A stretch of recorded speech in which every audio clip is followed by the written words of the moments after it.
Good evening, everyone, and do what the will shall be the whole of the law. Welcome back to Thelema after tears.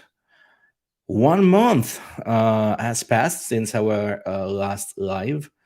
I'm terrible at keeping these live streams as as regular as I would love them to be. I will be very honest with you straight away. It's also that I am as everybody else. I think I'm getting I don't know, a bit tired of the format, right? And there's a lot of memories, uh, almost like traumatic memories of the lockdown years. This is something, as many of you know, this is something I was doing every week, 2, 3 times on my Patreon community, and I love doing it. I love sharing my views on Thelema with you and having a discussion with everybody who's interested to listen. And it's undeniable that my little community, all of you guys, is growing, right? Thanks also to the book, thanks to the other things that I've been doing. But I gotta admit that from time to time, when I have like a set streaming calendar, I'm always like, okay, this really feels like the times where I was always locked in and I couldn't do anything else. And I'm trying to force myself to go out in the world a little bit more. I work from home, right? Big part of what I do is writing right now, writing courses, teaching courses, of course, online. And then books, which is something that I'm dedicating myself to. It's something that I really want to do more of. Right, my first book is doing very well, and I want to write more. So most of the times I am stuck here anyway, right? So when it comes to 8:30 in the evening, I must admit that from time to time I feel like maybe I want to go out. Maybe I want to experience a little bit of the world. Okay, I tend to become very hermit-like very fast, possibly because in my 20s and most of my 30s I was out all the time as a musician, as a DJ, on tour all the time. So it's almost like there's been this counterbalance, and then I start to become a real hermit, right? And so I'm trying to counterbalance things. Long story short, I'm back. I'm glad that you all are still here, still wanting to listen to what I have to say. I'm so thankful for all of you. And starting right away, I'm very thankful to new members, Luke and Ruth. Thank you for being members here in the YouTube community. It's a small community. It's growing though. I think I passed 2,400 subscribers. Which is little. It's so little, right? In the real scope of YouTube. But to think about it, I had like less than 1,000 a year ago, and I really don't update this channel regularly. Like if you see all the right ways of growing a YouTube channel, you should be constant, you should be regular. I'm not. So thank you all for who wants to be part of this.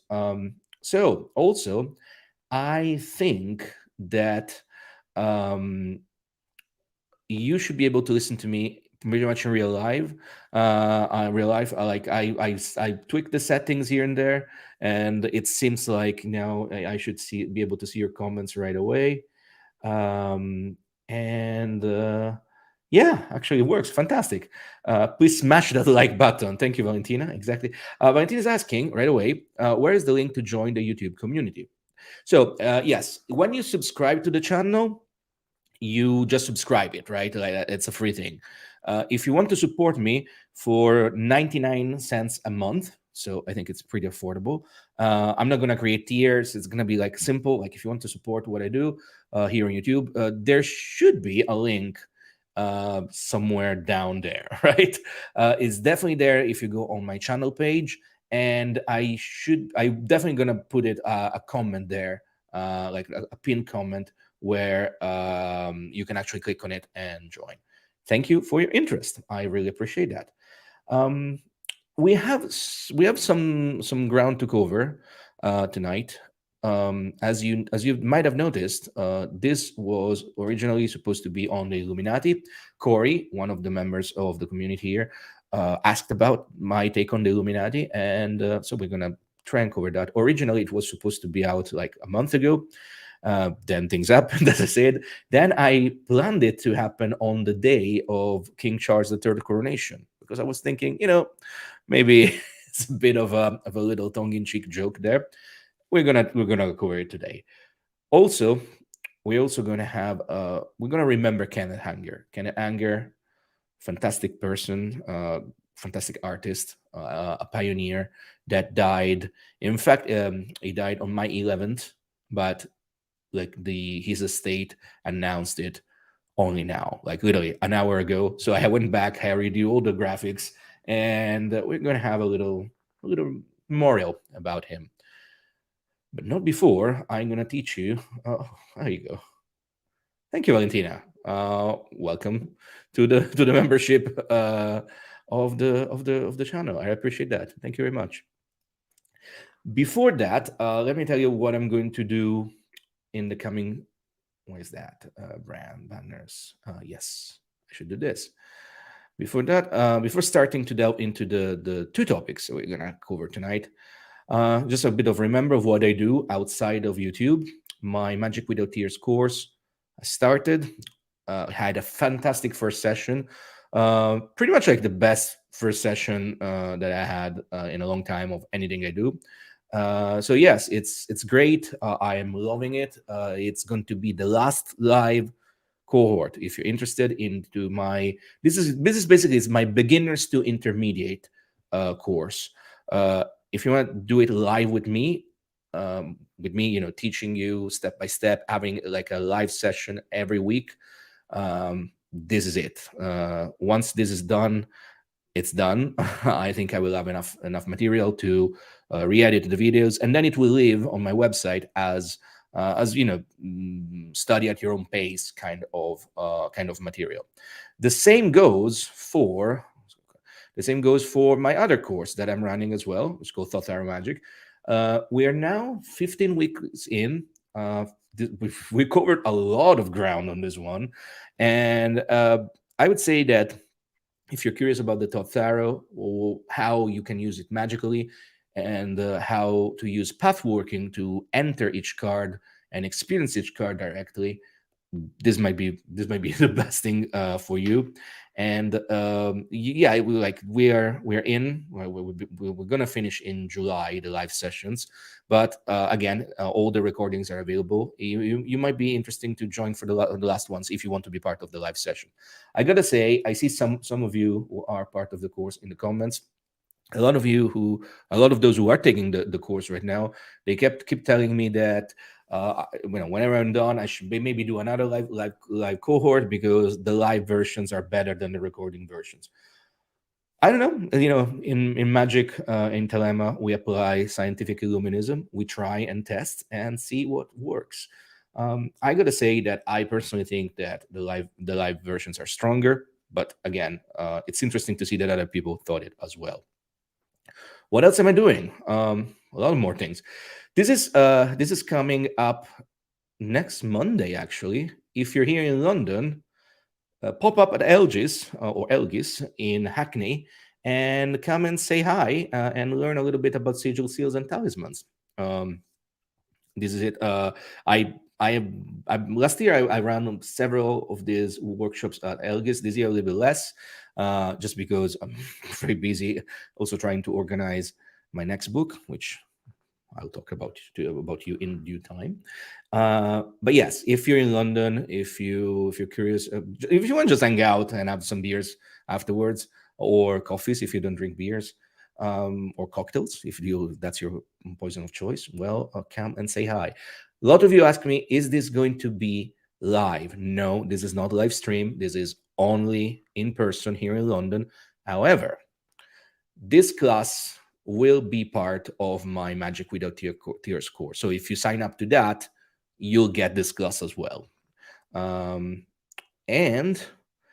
this is online. So in a couple of weeks from now, I'm going to be back at the College of Psychic Studies for the Understanding Babylon class. It's a class that I've done before. I've done it in person. I've at Elgis. I've done it online for Treadwells. An old version of this is on my website already, but this is going to be every time I do these things again, I always update them to the point that originally I wanted them to be 1 hour long, all my classes, and now they're all starting to become gargantuan monsters, itching towards 3 hours. So I mean, it would be foolish to think that you can really concentrate, everything that Babylon is in 1 hour. I did try to some sort of success, but every time I put my hands on material that I've done, I just expand on it.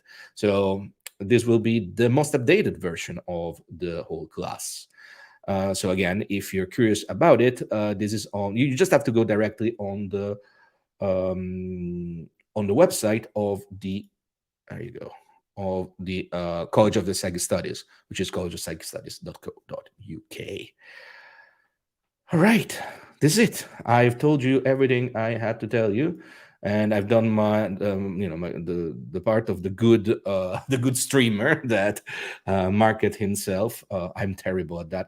All of you have been listening to me for a while, maybe listening to the podcast I do as well. You'll know that I'm really bad at this. Just I always forget things. I always don't know what I have to say. Anyway, yes, William, I heard that as well.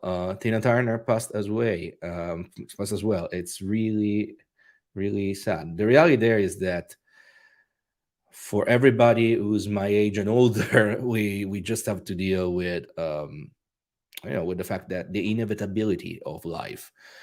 I really like to say all the time, and this is something that I wrote about, that I touch upon every time I teach.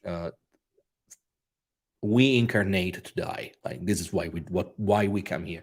We come here to experience life to the fullest, and in order to do so, we eventually we transition to wherever we're going. I have some ideas of what that wherever is. Maybe one day I will put them in a more coherent fashion and maybe do a live stream here. But it's my absolute conviction that we're born to die, to quote Lana Del Rey, which is one of my favorite albums as well. And so, while it is sad to realize that some of the people we love and some of the people that we appreciate, especially artists that we appreciate, one day they're not there anymore. At the same time, it is part of the experience of life. And in fact, this is such a crucial part of Thelema. Thelema rejoice in death, not in a morbid or nihilistic way, which is something that had become maybe misunderstood by those who go for the dark fluff approach to magic and Thelema. But yeah, as hello Longo, in Thelema we call it the greater feast. There's this comes from the Book of the Law, where it says there is a feast for life and a greater feast for death, which means that once we are born, we should celebrate life, so we should have a feast for a new life. But an even greater feast, an even more important celebration, should be for death, because in death the incarnated experience is completed, and in death there shouldn't be any sorrow for it. Of course, it's easier said than done, and this is in no shape or form this is a way to downplay the sadness or the grief that one feels when somebody that a loved one dies, right? But if we can change our perspective of seeing life as something that it's sinful and wrong, this is actually this doesn't fly in the face of just of Christianity, but also of many forms of traditional Gnosticism that see this incarnated experience as wrong, as sinful, as the work of the demiurge Yaldabaoth. Everything is evil here. Thelema turns this on their head and instead forces the Thelemite to realize that life is the reason why you're here. All your joys and all your sorrows are the reasons why you're here. and all of these experiences should coalesce into, from two into one into zero. And that is the reason why we celebrate death. Now, of course, I'm already I've gone places. Since we're discussing about celebrating death, I would suggest that maybe it's time to celebrate the greater feast of Kenneth Anger. I think that Kenneth Anger is one of those names that if you're here, if you're listening to me, if you are if you're interested in Thelema, you should have known, should have heard about him. If you haven't, well, I'm gonna be the terrible way, the most inappropriate person to introduce you to his life and work. But maybe I can give you some pointers on how to where to go and where to discover more about him. So why is Kenneth Anger so important for Thelema? Well, first and foremost, because he called himself a Thelemite, and he did that. He did so since the late 50s, 60s, maybe even before, right? I would like to say that Kenneth Anger is one of those famous Thelemites I sadly did not meet in person. However, I know several people who did, and everybody insisted on the fact that everything we heard about him, what we read about him, were all true. He was a very difficult person to deal with, a very confrontational individual, but also a genius, an incredible artist, and somebody who really has left his mark on the arts, both mainstream and more esoteric, since the last century. Really, I mean, he was born on February the 3rd, 1927. His real name was Kenneth Wilbur Angelmeyer, and he started working. I mean, like, I'm seeing like some notes here. Like his first works were start happening in 1937, so when he was super young, right? And it's also interesting to understand that while we might remember him for the more esoteric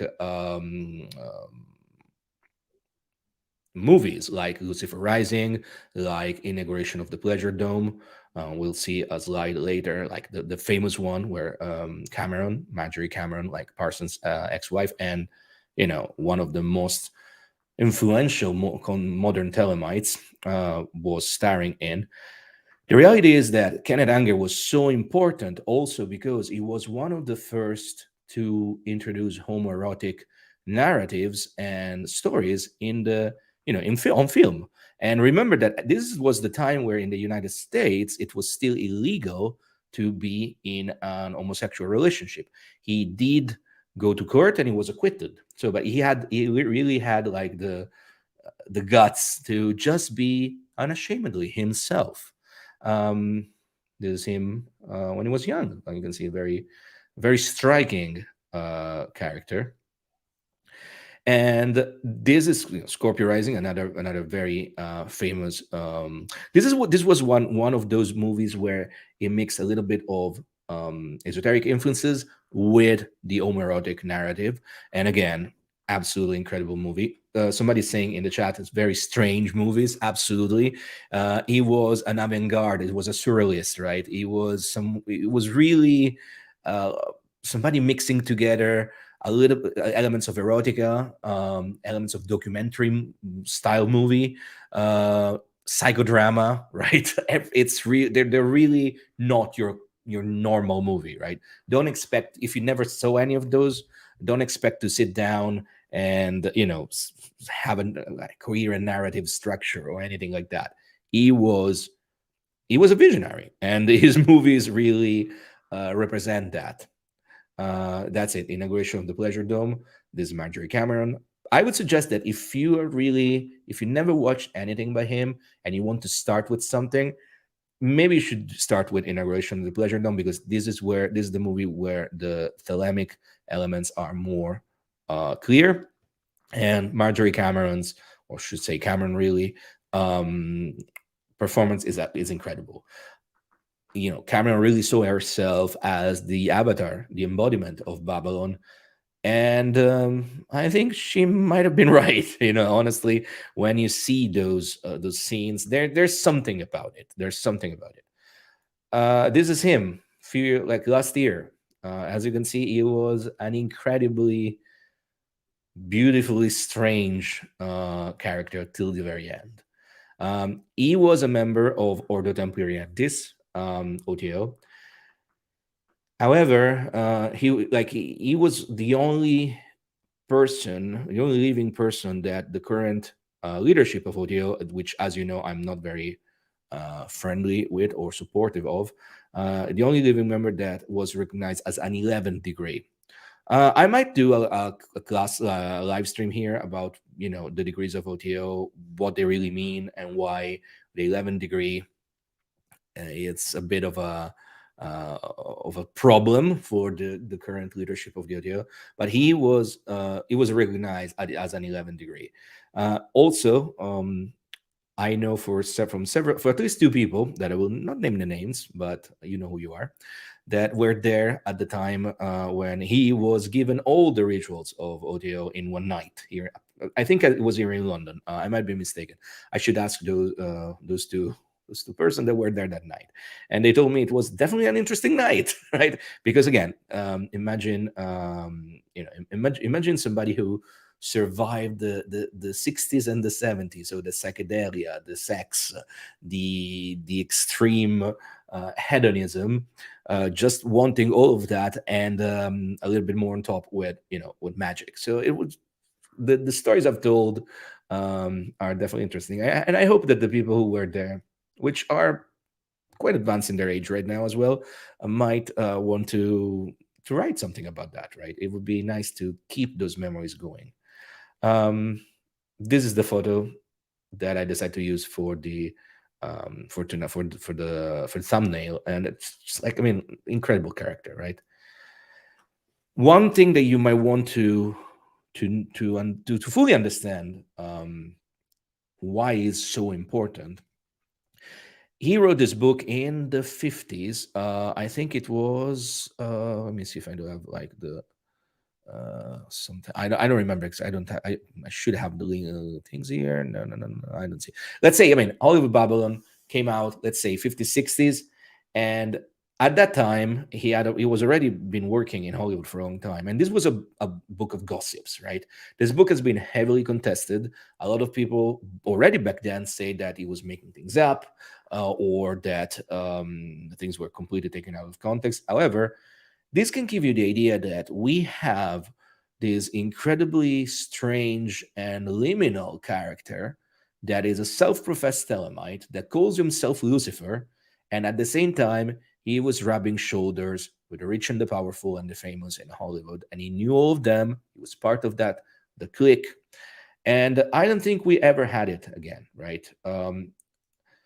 You might have seen this picture, right? And I show you. I decided to show you the iconic Lucifer jacket because this is something that we have to come to a reckoning with as a Telemites, and the sense that we had for a while in the 50s, 60s, 70s, 80s, and that was pretty much the end of it. I think we had people that were culturally impactful drawn to Thelema and actively becoming heralds for Thelema. Another big one is, of course, Jimmy Page, who's still alive. Maybe Danny Carey of Tool is another that maybe for the 90s, right? You can think, right? But the level of fame and the level of connection, the level of recognition that Kenneth Anger enjoyed is hardly matched, maybe by Jimmy Page, right? Just to give you an idea, I mean, look at this. This is a picture that I took out from, I think it was Disturbia or Doll's Kill, one of these like goth mail order. I mean, this thing, it's like Kenneth Anger's jacket is being still printed and sold right now to the world, right? I mean, maybe the people that wear it don't even know what this means. They say, oh, it's Lucifer, it's cool, right? No, that was Kenneth Anger's vision. And I'm telling you this because, okay, this is for the next one, because we don't have anyone like this anymore. Thelema does not attract people like this anymore. In around, like the last things that, the last, celebrity craze that was connected to Dilemma was over 2000, no, over 10 years ago, when all the various rumors about Jay-Z, Kanye West, they were part of this, part of that. But the problem is that I can tell you that the people that I spoke with at the top level of OTO that left when I left, they all told me that no, none of these newer celebrities, contemporary celebrities, are ever member of the OTO, nor they were ever Thelemites. But I think that the problem here, as a current, is that we just don't have people in the mainstream being heralds and advocates for Thelema. Why is that? Maybe many reasons, right? Possibly because the way Thelema is presented and the way Thelema has been presented by those who decided to become the gatekeepers of Thelema, I'm thinking about the OTO, of course, did a terrible job to do that, right? It could also be that Crowley's teachings, as they are very unpalatable for contemporary modern audiences. It's definitely something that we saw again and again, that we saw that again and again in the last few years, when newer people maybe became attracted to magic and witchcraft through witch talk, but they were very resistant to anything Thelemic, right? Because Thelema, it's problematic when we look at it, especially when we don't have anybody. I'm trying to do my little part, but I'm just one voice. There are very few voices. I'm thinking Gerald Ocampo, Alan Greenfield. Very few other voices are trying to really make Thelema once again something that's palatable to the masses. This might be the case that whenever you don't get new people coming in, something dies. It could be that Thelema will die, right? It could be that Thelema, as we know it, will disappear. And so, the OTO, the AA, the everything we know Thelema to be will disappear. Maybe, it will evolve into something different. If it is meant to be the law of the new eon, well, it should evolve into something else, right? And on that note, I'm going to present you also a very different perspective of what I just told you. Maybe that's absolutely fine that we don't have celebrity worship anymore. Because Thelema is about you becoming the celebrity of your own life. It's about you becoming the hero of your own story. We still have to deal with the shadow of Aleister Crowley, because in the sense that Crowley was this larger than life character, and he was, by all standards, somebody who lived a life that most of us will just dream about if we want to live a life of incredible adventures like he did. But the problem is that Thelema is about you finding your own will and doing your own story, not just trying to emulate another story, not starting from Crowley, passing from Kenneth Anger, passing from all the various potential celebrities that we don't have in Thelema. And maybe that's a good thing, right? So maybe what we will have to find is properly embracing Thelema, which means letting go of the idea of celebrity worship in general. At the same time, I have to tell you that not having another Kenneth Anger kind of sucks because it's almost like it feels a lot like we lost the artists. We lost those who were able to, take these ideas and really do something with it. I mean, there's plenty of musicians out there. And I mean, I always go back to music because that's what I used. I mean, I used to be a musician. I used to be a professional musician. I know the music business to a good degree. And I can tell you there's a lot of musicians out there who are inspired by Crowley, inspired by Thelema, and this is across the genres, right? Because metal maybe is the most where these ideas are most prominent, but you will find them across the genres, but none of them had the cultural relevance of a Kenneth Anger. None of them, right? Um, and so, since I always like to present two contrasting ideas, these are the ones, right, that I'm presenting to you tonight. On one side, we're missing that part, and I don't know, nor I think we will ever get that kind of spotlight again. I don't think we will have another Kenneth Anger. I don't think we will have another Jimmy Page. On the other side, maybe it's for the best, because that maybe will force those who are really into Thelema to understand that you should be into Thelema because you want to discover your true will, not because famous person X is part of it. All right. I would like to conclude this part just by, once again, remembering a genius, a visionary, somebody who left an indelible mark both on the arts and on the esoterica. And may he be granted the accomplishment of his true will. All right, now we're going to go on to our second part of our live stream tonight. I'm going to have a sip of tea. I think I'm drinking tea.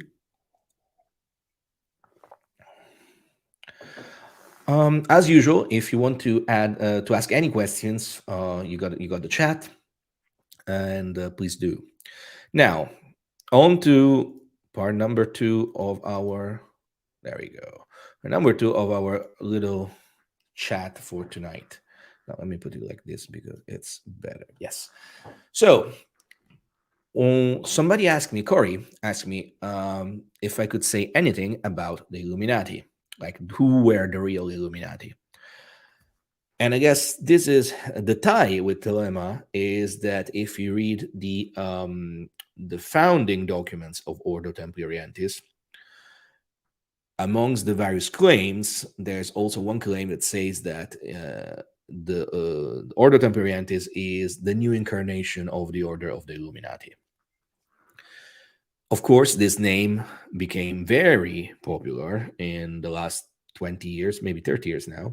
I mean, since Dan Brown came out with his Da Vinci Code, really, that's when the Illuminati came back to prominence under the under the lenses of the mainstream. And I guess, from Dan Brown, you have David Icke and all the conspiracy theory nut jobs that we have to deal with and to fight with tooth and claw in this day and age.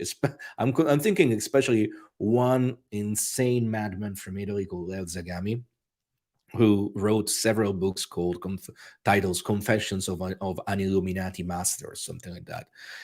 This guy is a mentally ill individual who's been in and out of mental wards for the last good 20 years. He was member of OTO, was kicked out of the OTO. He was a member of various Masonic obediences, was kicked out. Right before the rise of Trump, he started. He had a very.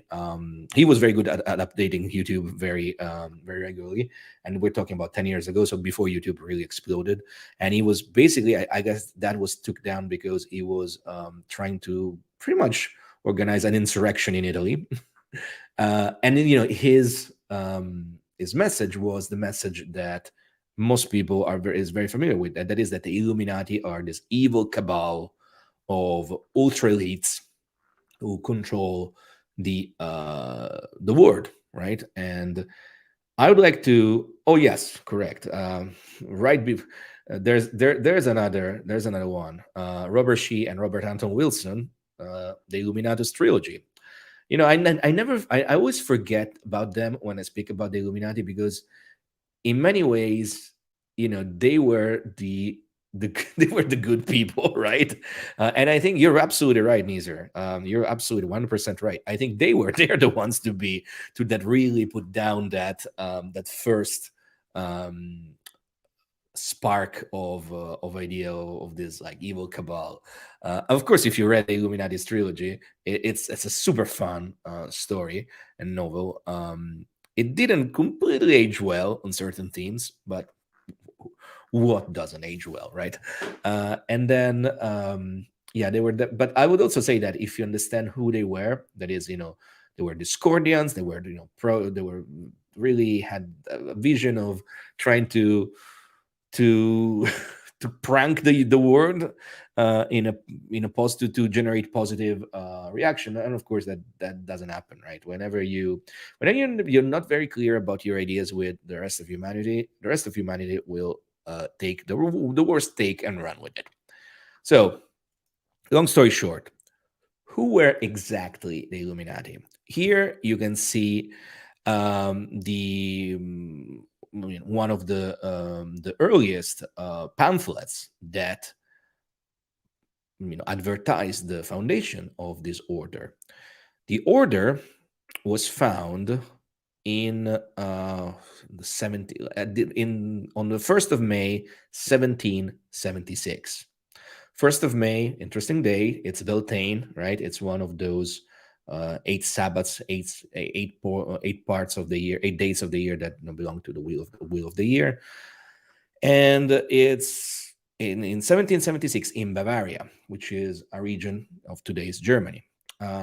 Now, you got to understand that everything you think about the Illuminati, if you don't know anything about them, is literally the complete opposite. Because this were the founder, which was this German called Adam Weishaupt, um, stated that the goals were to oppose superstition, obscurantism, and the religious influence over the public life and the abuses of state power.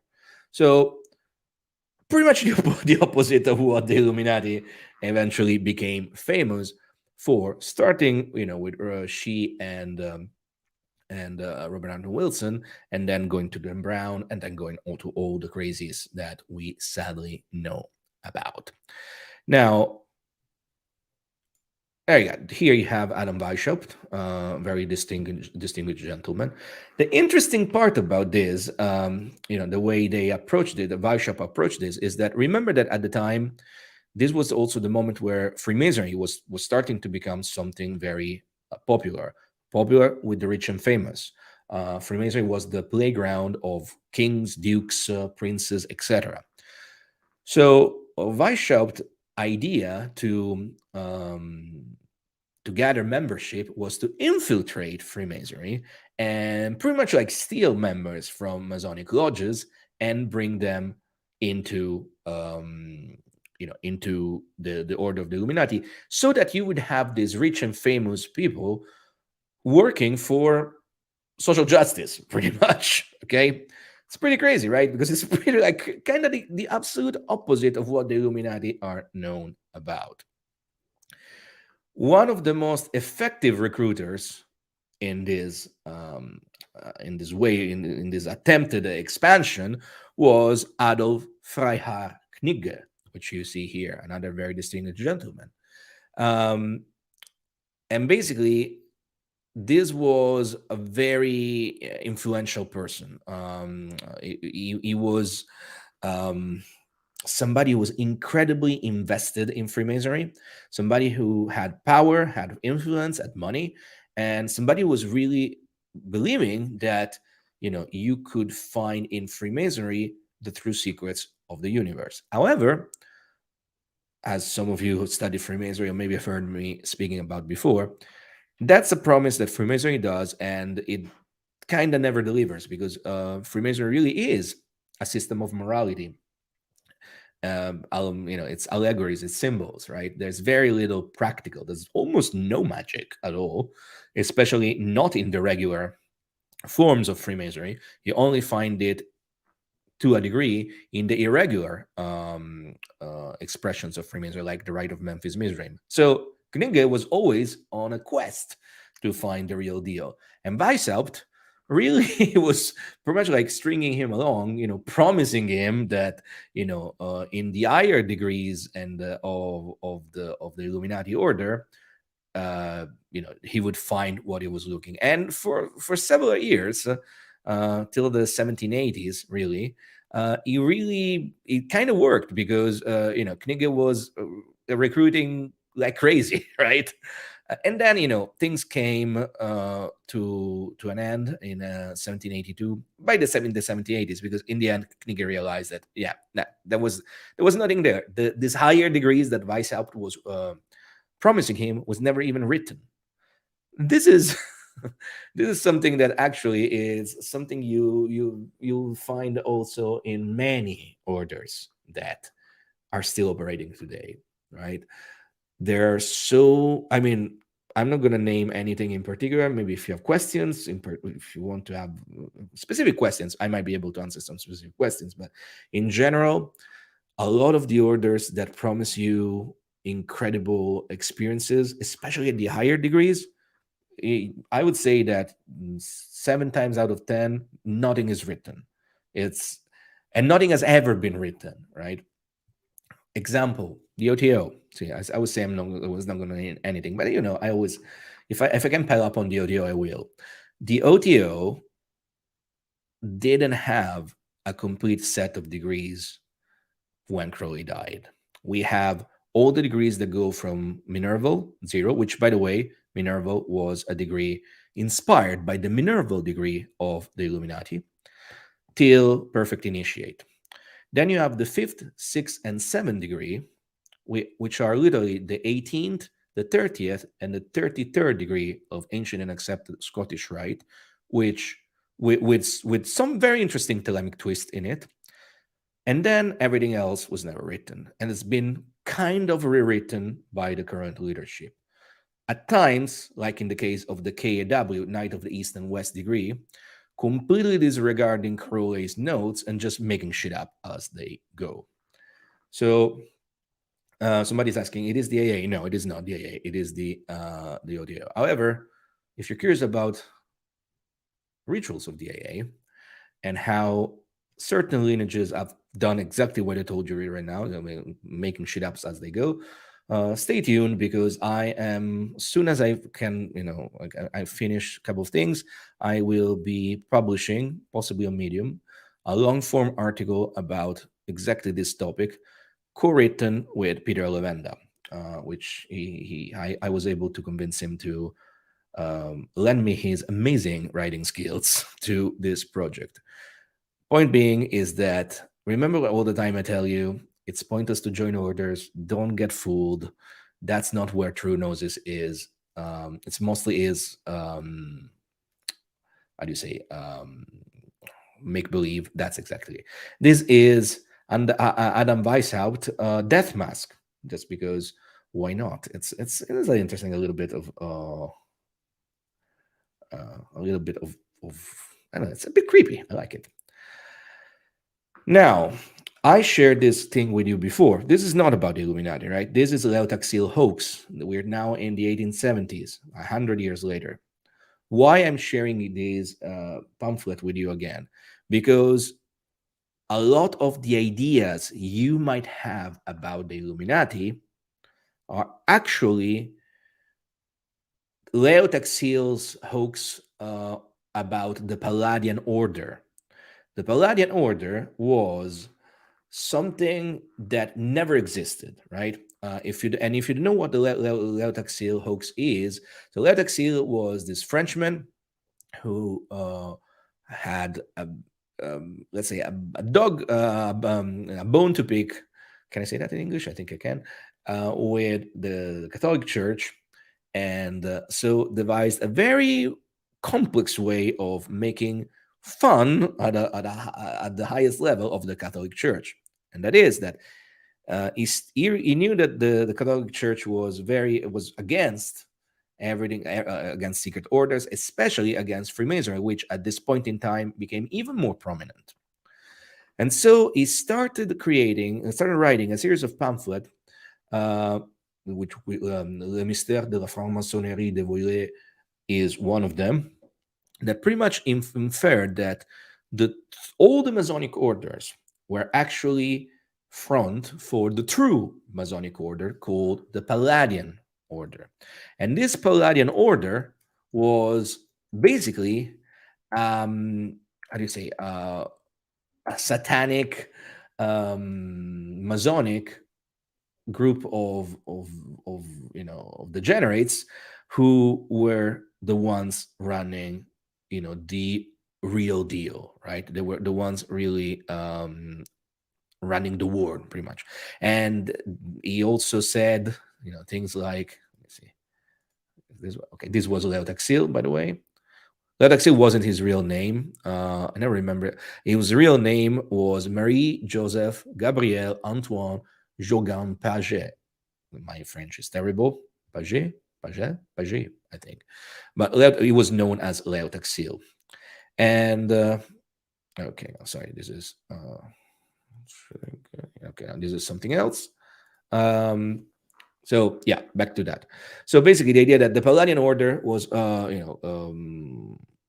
run by a woman called Diana Vaughan, known as the General Inspector of the Palladium, and they were actually meeting at the Rock of Gibraltar and running their terrible satanic rites, and they were the Illuminati behind all of this.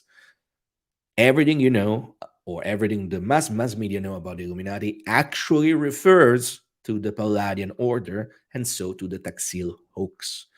The true Illuminati were the absolute opposite, right? So, the end of the story ends in on April 19, 1897. So he went 20 years with this hoax, right? And he was running conferences, he was writing books. At one point, all these ideas were actually debunked by Arthur White of the Golden Dawn, which basically wrote a book pretty much saying that a very famous book called The Devil Worship in France, or The Question of Lucifer.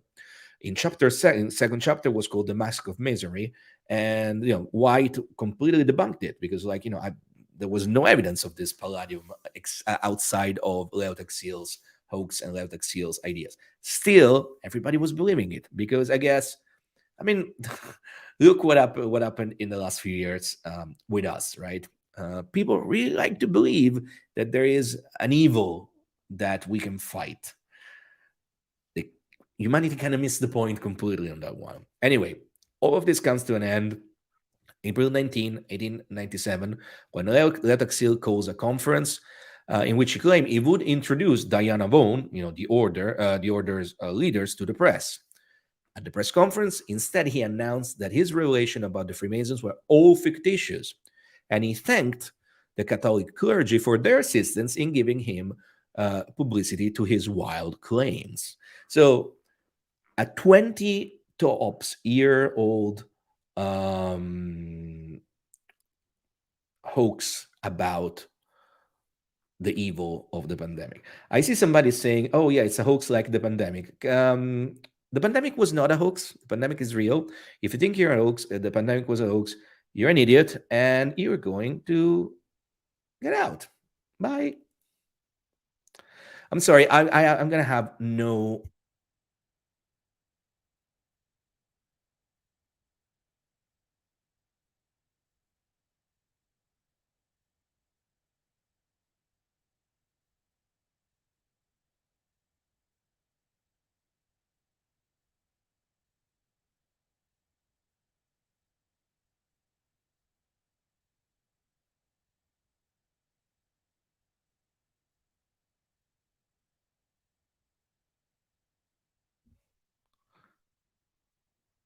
All right.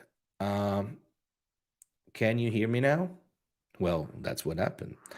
I don't know where we I don't know where I ended up there. I mean, anyway, I have no time for people that say that the pandemic was a hoax. So, end of story. Okay, I guess this is it. Do we have any questions? Just gonna have a little sip of.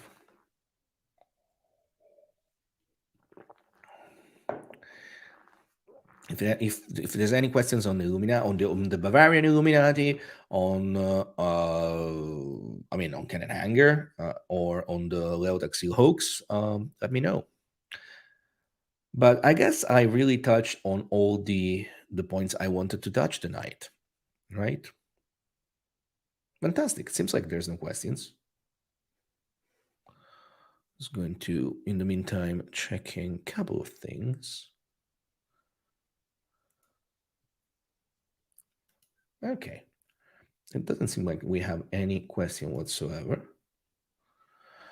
All right, then I will just start to say my goodbyes by remembering you all that. That's that. Okay. All right. If you want to support me, you can do it here with memberships, with super chats, super stickers. There is a thanks button somewhere here where you can just click on it and support me with anything you want. Or you can subscribe to all the things I do or at magic.marcovisconti.org. It's my community website, right? You can join us there. We have a fantastic Discord server. It's finally kick-starting again, and it's one of those Discord servers with no crazies. And so if you want to be part of this, you can actually join us there. We have a question. Okay, let me just do something very quickly here. Hide. It's a good question, actually. It's often described that the Illuminati were influencing the French Revolution. What's about that? They weren't the Illuminati. They were all sorts of groups that had ties with the wider Masonic network at the time. Remember that the period that goes from the French Revolution to the American Revolution into the Italian Revolution and the campaign by the Savoia family to unify Italy, all of these were heavily networked via Masonic groups. The Illuminati were just a little experiment on the fringes, right?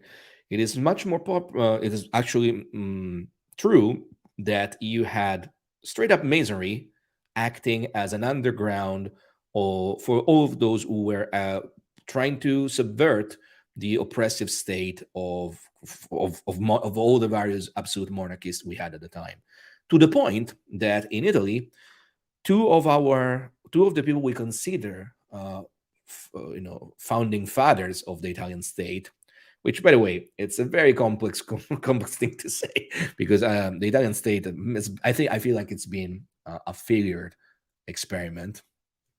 But I mean, this is an esoteric channel. I'm not going to go into history here too much. The point being that I'm making is that two of the people that we consider founding fathers are Giuseppe Mazzini and Giuseppe Garibaldi. Giuseppe Garibaldi was the Grand Master of the Rite of Memphis Mizraim, and Giuseppe Mazzini was a prominent member, the Grand Master, I don't remember exactly, of the Carbonari. The Carbonari was a secret society very similar to Freemasonry. The Freemasonry, of course, was takes its myth from the operative stonemasons of the medieval age, the builders of the cathedrals. The Carbonari were the coal miners, pretty much. Okay, but you will see that all this network of underground secret societies were actually all working as an underground for the revolutionary movements. But it's not just the Illuminati, right? Because as I told you, the Illuminati were a microscopic reality compared to the real Masonic orders that were going, and they're still going to this day. But at the time, Masonry was really the place where the rich and powerful were hanging out. Okay, so not so much the Illuminati, just Freemasons in general, like it was for the United States, like it was for Italy. Okay, and thank you very much, Logan, for the right amount. We will never say no to a nice 666. Thank you very much. All right. Yeah, that's it for tonight. Oh, there you go. That's a good one. Thank you, William. Zanoni is a very interesting book as well, if you want to have a glimpse, I would say, on what is high strangeness, in the most wide term. Unfortunately, in Bulwer Lytton, some ideas from Zanoni, like the idea of real, was then taken by the Thule Society and the Nazis. So unfortunately, some of the ideas in that book went a little bit wrong, but it's a great book which kind of touches on some of the things we discussed tonight. Um, yeah, okay, that's it. Well, thank you all for hanging out. Sorry for the usual lack of audio. That if it has to happen at every single live stream, right? It's just what it is. Sorry, 1 second. If also I had to kick somebody out. I'm sorry. I have please, if you have very strong opinions about the pandemic, go somewhere else. Okay, I am a COVID survivor. I have no time for that. Um, go somewhere else. Don't come here. Okay. If you don't have strong opinions, but you have different opinions than mine, that's fine. Let's not talk about that. Like we talk about magic, but if you come here to just give me your opinions about the pandemic, you're gonna be booted. Okay, from the comments, from the network, from everything. Enough. Let me just. I want to close this with once again. Thank you, Kenneth Anger, for everything you've done, and may you be granted the accomplishment of your true will. And thank you for being here tonight. Do what the will shall be the whole of the law. Love is the law. Love on the will.